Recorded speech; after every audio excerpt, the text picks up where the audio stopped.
The cylinder mill is a new contraption that allows you shape and cut cylindrical shapes with your table saw.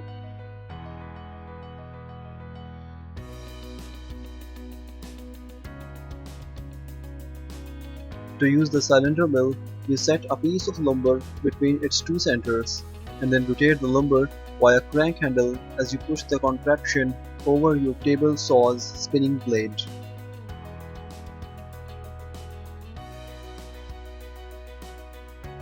The tool called the cylinder mill is sort of like a hand-powered lathe that uses the blade of the table saw to do all of the cutting.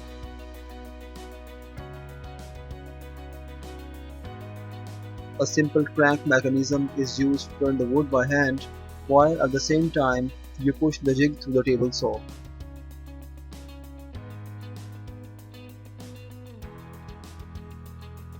The height of the blade is what determines the size of the turning, which can range from about 1 inch up to about 12 inches.